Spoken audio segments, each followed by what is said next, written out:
Media sosial dan rapuhnya mental remaja. Oleh Putri Evira Farhatunisa, pegiat literasi di Majalengka. Raka menatap layar ponselnya dalam gelap.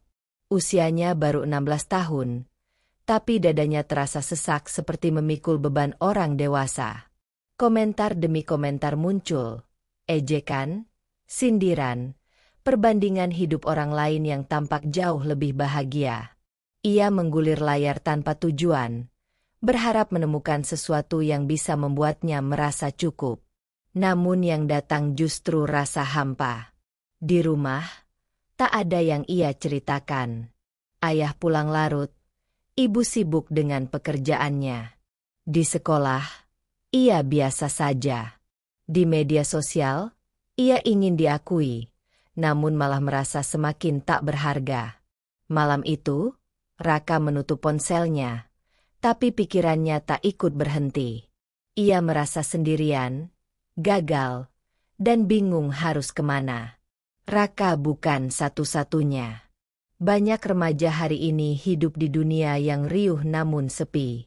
Media sosial yang digadang sebagai ruang ekspresi justru sering menjadi ruang penghakiman. Konten pornografi mudah diakses, gaya hidup liberal dipromosikan, dan perundungan terjadi tanpa wajah.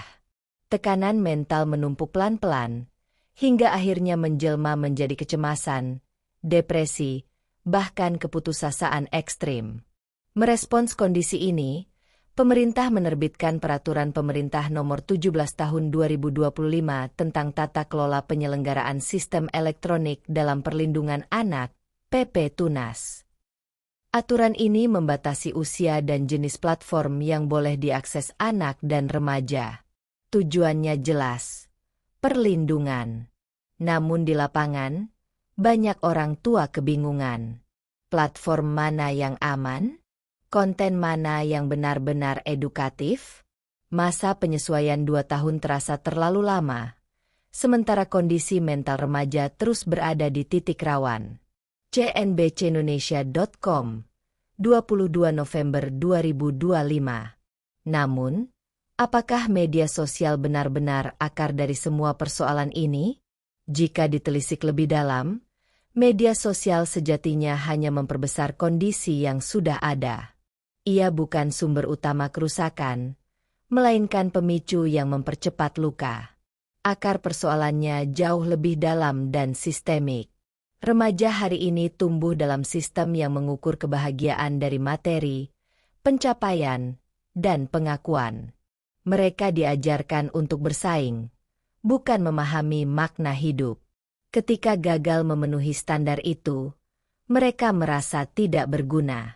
Sistem sekuler kapitalisme menjadikan dunia sebagai tujuan akhir, sehingga saat dunia tak berpihak, jiwa pun runtuh.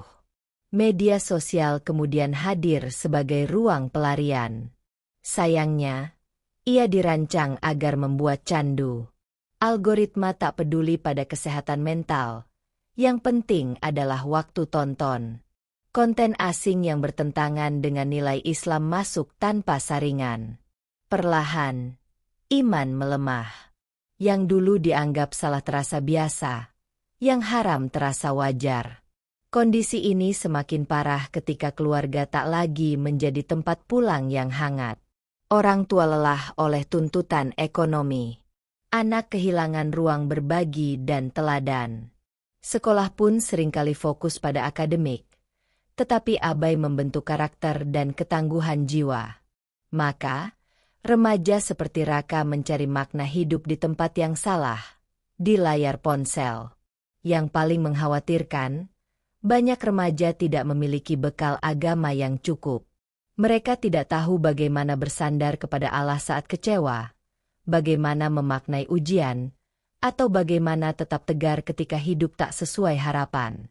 Tanpa akidah yang kokoh, masalah kecil terasa seperti akhir segalanya.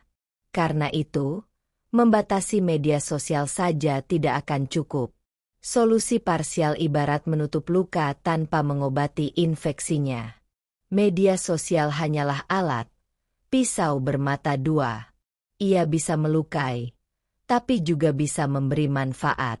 Yang menentukan adalah siapa penggunanya dan dengan pandangan hidup apa ia menjalani kehidupan. Remaja yang memiliki iman kuat akan mampu menyaring informasi. Sebaliknya, tanpa pegangan hidup, arus sekecil apapun bisa menyeretnya tenggelam. Disinilah peran negara seharusnya hadir secara lebih substansial. Bukan hanya mengatur aplikasi, tetapi membangun sistem pendidikan yang menjadikan akidah Islam sebagai fondasi. Pendidikan yang mengajarkan tujuan hidup, makna sabar, nilai ikhtiar, dan arti tawakal. Allah Subhanahu wa Ta'ala berfirman, "Tidaklah aku menciptakan jin dan manusia melainkan agar mereka beribadah kepadaku." Quran Surat Az-Zariyat 51-56. Rasulullah bersabda, "Sebaik-baik manusia adalah yang paling bermanfaat bagi manusia lainnya." Ahmad. Ayat dan hadis ini menegaskan bahwa hidup memiliki arah. Teknologi, termasuk media sosial, seharusnya menjadi sarana untuk beribadah dan memberi manfaat, bukan sumber kehancuran jiwa. Hal ini hanya mungkin terwujud jika Islam diterapkan secara menyeluruh, dalam pendidikan, keluarga, dan kebijakan negara, sehingga tercipta lingkungan yang sehat bagi tumbuhnya generasi yang kuat secara mental dan spiritual. Beberapa waktu kemudian, Raka kembali duduk di kamarnya. Kali ini ia tidak lagi menggulir layar tanpa arah. Ia mulai belajar membatasi media sosial, bukan karena larangan semata, tetapi karena ia menemukan tujuan hidupnya.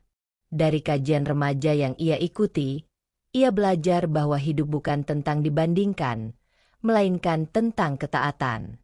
Malam itu, Raka menengadah dan berdoa, pelan, tapi penuh harapan. Kerapuhan mental remaja bukan semata soal layar dan aplikasi. Ia adalah cermin dari sistem yang gagal menuntun manusia mengenal Tuhannya. Media sosial hanya mempercepat luka yang sudah ada. Solusi sejati adalah membangun generasi dengan akidah Islam sebagai pondasi hidup, didukung oleh negara yang menjaga arah peradaban. Dengan Islam yang diterapkan secara kafah, remaja tidak hanya selamat dari krisis mental, tetapi tumbuh menjadi pribadi yang kokoh, berprinsip, dan penuh harapan. Walhu alam bis-saub.